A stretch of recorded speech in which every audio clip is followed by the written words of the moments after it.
Alright folks, I just was going to make a quick update here what's going on around the farm.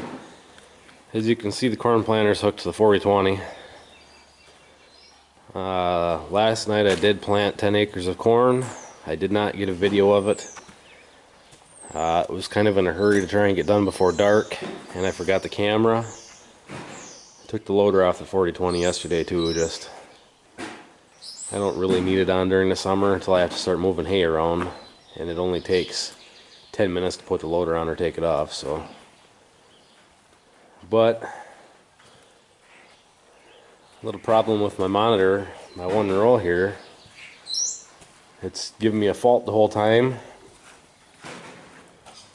And we pulled the plugs apart and twisted the wires together, and that didn't make a difference. But if you short the green wire, it'll send a signal to the monitor. So I'm assuming the sensor must be bad. Although if you take the seed tube or the seed box off and look down there, the light's red, but it's not sensing when a seed goes by, or you can even run the brush by it and it won't. So I don't know if the sensor's just bad or what the deal is. So I guess we're running without. Nobody has a sensor in stock around here, and I'm not waiting for one. I guess I'll order one off Shoop, and then hopefully I'll have it by the time I plant silage corn after the pasture walk, which we're hosting on the 21st of May. So I did plant 10 acres of corn yesterday on that rental field, rental ground over there where I had made that video of testing out the grain driller, planting oats, and I showed the neighbor's cows out in the pasture.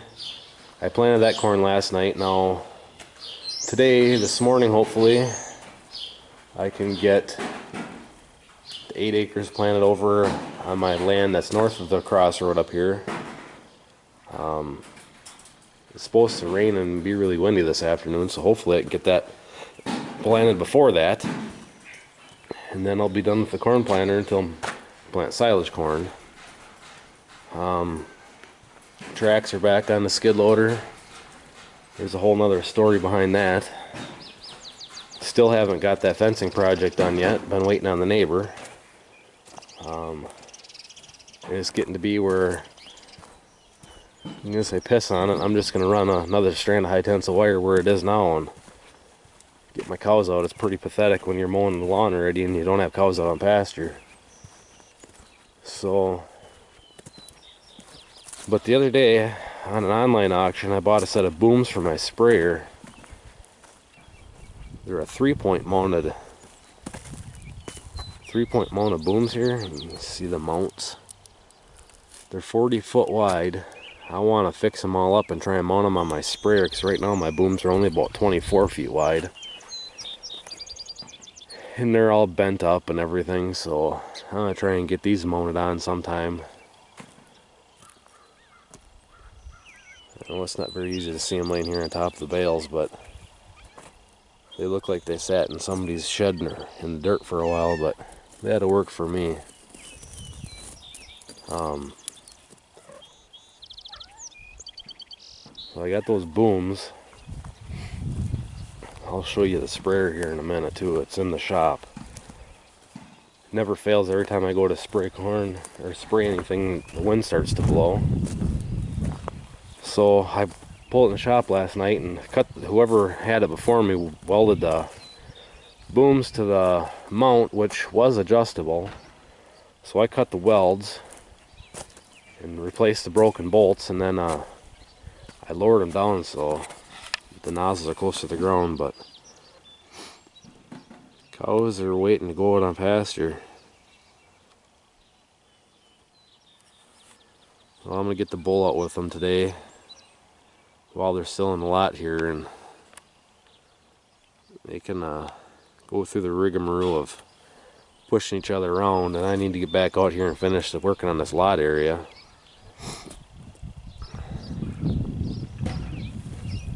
The guys that are going to haul the shale and gravel said they should start hauling here in the next couple weeks, so hopefully I can get all this stuff all tore down and get this graded out and then built up in here.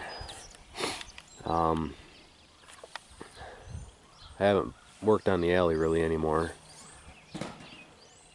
I need to get back to that too, but planting is kind of more of importance right now.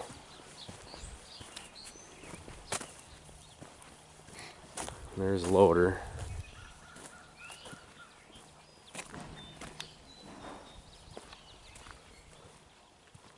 Winterized growing.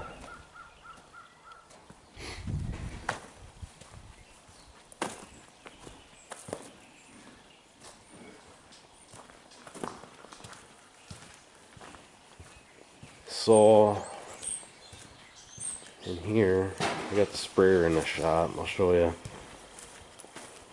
what they had done to it and what I did to it. And I dropped the booms right down as low as I could go. I tacked it on, welded the booms to the mount, but they had, this mount was way up here. Down here you can see they had it welded here, and it was welded way up on here, so I cut that weld and put new bolts in there so I can adjust it up and down. Same on that side. That way I could drop them right down close to the ground, so if it is a little breezy, my nozzles are closer to the ground. And I'm hoping to mount those 40-foot booms, I'm hoping to mount them on here and then make them adjustable. I don't know if I'm going to use like a jack to raise them up and down, or if I'm going to put a hydraulic cylinder on it.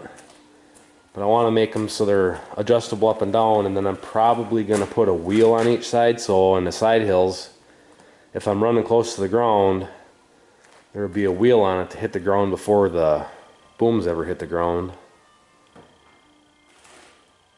So that's kind of the sprayer situation. And on the fencing project, the neighbor, you know, I started cutting brush down so I could get to where he wants to put the corner post, because he wants to add a field of his to his pasture.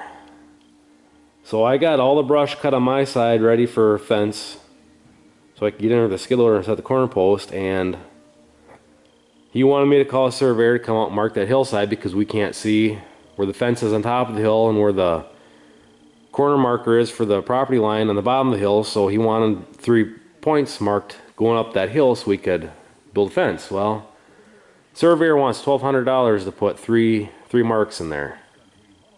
Well, I'm not paying $1,200, and apparently he's not paying $1,200, so he was going to talk to a county surveyor, which he works for the county, and see what they would do if they would come out and mark it or whatever. Well, needless to say, we're still sitting here twiddling our thumbs, and the issue I have is wants to build this fence, but he's not cutting down any trees yet. He's not doing nothing, so I don't know if he thinks he's going to wait till we build the fence and then cut trees down so they can fall on top of the fence or what, but it's kind of irritating how some people have no drive to get anything done. They just wait till the last minute.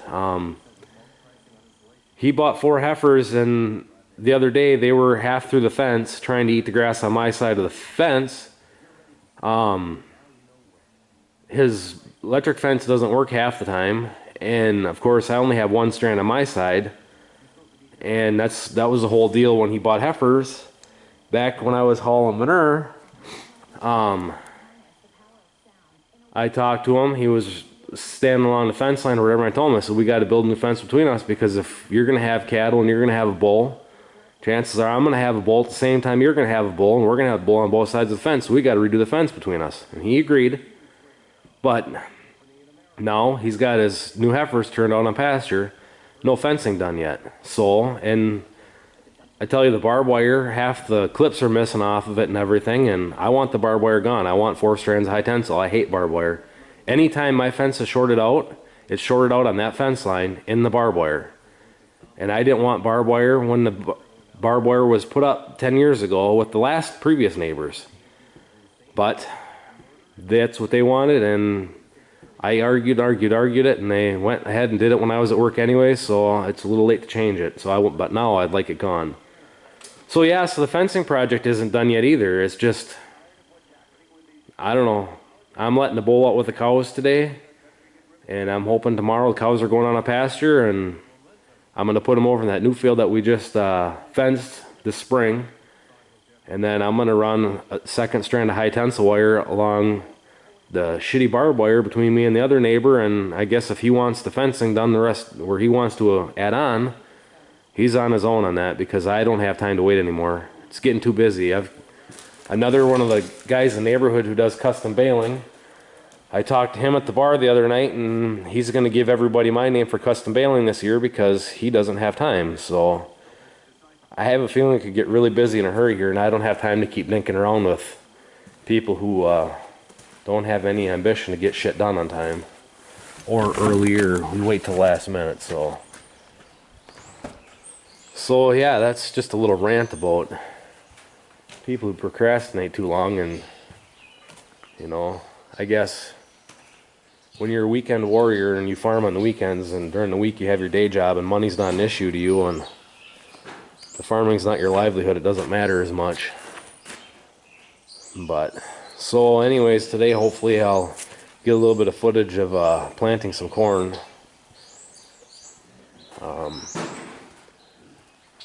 And then I got to get the drill in the shop and close off every other hole in there and get ready to plant beans with that, and we'll give that a whirl. So I did check the oats yesterday when I was back planting corn, and the oats are all out of the ground from the oats that we no-tilled 2 weeks ago. Testing out that drill, they're all out of the ground, so I'm happy to see that. So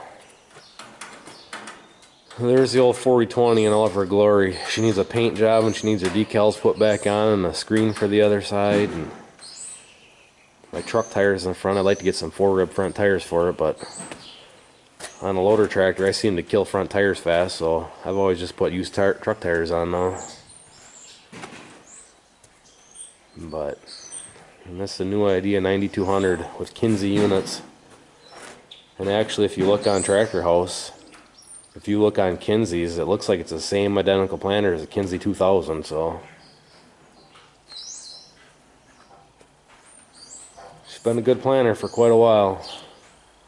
One of these years she's going to get a bunch of updates, but she gets the job done. So anyways, I'll get some planting footage here, hopefully in a couple hours.